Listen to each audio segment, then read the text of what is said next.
بسم اللہ الرحمن الرحیم۔ تمام دوستوں کو السلام علیکم۔ جیسا کہ آپ سب جانتے ہیں کہ شب برات آنے والی ہے۔ یہ ایک عظیم رات ہے اور ایک عظیم ماہ مبارک جسے رمضان المبارک کہتے ہیں کی آمد کا اشارہ بھی ہے۔ ہم جاننے کی کوشش کرتے ہیں کہ شب برات ہے کیا، اس کی فضیلت کیا ہے اور اس رات ہمیں کیا کرنا چاہیے اور کس طرح عبادت کرنی چاہیے کہ ہمارا رب ہم سے راضی ہو جائے۔ شعبان کی 15ویں رات کو شب برات کہا جاتا ہے، چونکہ اس رات مسلمان توبہ کر کے گناہوں سے قطع تعلق کرتے ہیں اور اللہ کی رحمت سے بے شمار مسلمان جہنم سے نجات پاتے ہیں، اس لیے اس رات کو شب برات کہتے ہیں۔ اس رات کو لیلۃ المبارک یعنی رحمت نازل ہونے کی رات بھی کہا جاتا ہے۔ حضرت عطار بن یسار رحمۃ اللہ علیہ فرماتے ہیں، لیلۃ القدر کے بعد شعبان کی 15ویں شب سے افضل کوئی رات نہیں۔ جس طرح مسلمانوں کے لیے زمین میں 2 عیدیں ہیں، اسی طرح فرشتوں کے لیے آسمان میں 2 عیدیں ہیں، ایک شب برات اور دوسری شب قدر۔ فرشتوں کی عیدیں رات کو اس لیے ہیں کہ وہ رات کو سوتے نہیں، جبکہ آدمی رات کو سوتے ہیں، اس لیے ان کی عیدیں دن کو ہیں۔ ارشاد باری تعالیٰ ہے، قسم ہے اس روشن کتاب کی، بے شک ہم نے اسے برکت والی رات میں اتارا، بے شک ہم ڈر سنانے والے ہیں، اس میں بانٹ دیا جاتا ہے ہر حکمت والا کام۔ ان آیات کی تفسیر میں حضرت اکرمہ رضی اللہ عنہ اور بعض دیگر مفسرین نے بیان کیا ہے کہ لیلۃ المبارک سے 15 شعبان کی رات مراد ہے۔ اس رات میں زندہ رہنے والے، فوت ہونے والے اور حج کرنے والے سب کے ناموں کی فہرست تیار کی جاتی ہے اور جس کی تعمیل میں ذرا بھی کمی بیشی نہیں ہوتی۔ علامہ قرطبی مالکی رحمۃ اللہ علیہ فرماتے ہیں کہ ایک قول یہ ہے کہ ان امور کے لوح محفوظ سے نقل کرنے کا آغاز شب برات سے ہوتا ہے اور اختتام لیلۃ القدر میں ہوتا ہے۔ حضرت عطار بن یسار رضی اللہ عنہ فرماتے ہیں، شعبان کی 15ویں رات میں اللہ تعالیٰ ملک الموت کو ایک فہرست دے کر حکم فرماتا ہے کہ جن جن لوگوں کے نام اس میں لکھے ہیں ان کی روحوں کو آئندہ سال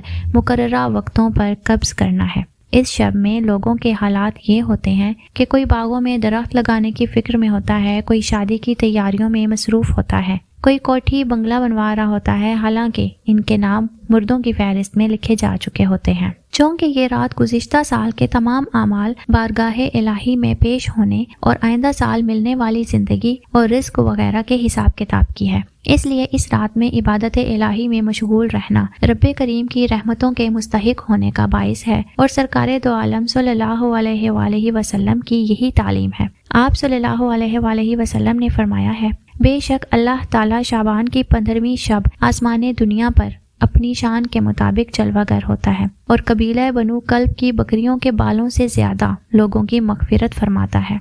تو چلیے شعبان المعظم کی فضیلت کو روزوں کے اعتبار سے دیکھتے ہیں۔ حضرت عائشہ صدیقہ رضی اللہ تعالی عنہا فرماتی ہیں، اللہ کے محبوب صلی اللہ علیہ وآلہ وسلم رمضان کے سوا کسی اور مہینے میں کثرت سے روزے نہیں رکھتے تھے سوائے شعبان کے، یعنی رمضان کا تو پورا مہینہ ہوتا تھا، اس کے علاوہ سب سے زیادہ روزے جس مہینے میں رکھتے تھے وہ شعبان المعظم کا مہینہ تھا۔ بخاری اور مسلم میں ایک حدیث ہے کہ سیدہ عائشہ رضی اللہ تعالی عنہا فرماتی ہیں کہ رمضان کے مہینے میں میرے جو روزے حیض کی وجہ سے چھوٹ جاتے تھے نا، تو مجھے پورا سال موقع نہیں ملتا تھا کہ میں روزوں کی قضا دوں سوائے شعبان کے، کیونکہ شعبان میں نبی صلی اللہ علیہ وآلہ وسلم خود روزہ رکھتے تھے تو مجھے موقع مل جاتا تھا کہ میں اپنے روزوں کی قضا کر لیتی تھی۔ حضرت اسامہ ابن زید رضی اللہ تعالیٰ عنہ کہتے ہیں کہ ہم نے نبی صلی اللہ علیہ وآلہ وسلم سے پوچھا، اے اللہ کے محبوب صلی اللہ علیہ وآلہ وسلم، ہم نے آپ کو شعبان کے مہینے میں اتنی کثرت سے روزے رکھتے ہوئے دیکھا ہے کہ رمضان کے سوا کسی اور مہینے میں اتنے روزے نہیں رکھتے، تو اس کی کیا وجہ ہے؟ تو آپ صلی اللہ علیہ وآلہ وسلم نے فرمایا کہ یہ جو مہینہ ہے جو رجب اور رمضان کے درمیان آتا ہے، لوگوں کی اکثریت اس کی عظمت سے غافل ہے، جبکہ یہ ایسا مہینہ ہے کہ جس میں نامہ اعمال اللہ کے حضور پیش ہوتے ہیں، اور میری خواہش ہے کہ جب میرا نامہ اعمال پیش ہو رہا ہو تو میں روزے کی حالت میں ہوں۔ جیسا کہ آپ جان چکے ہیں کہ یہ رات فضیلت والی ہے، اس رات میں صحابہ کرام اور تابعین سے عبادت کرنا ثابت ہے،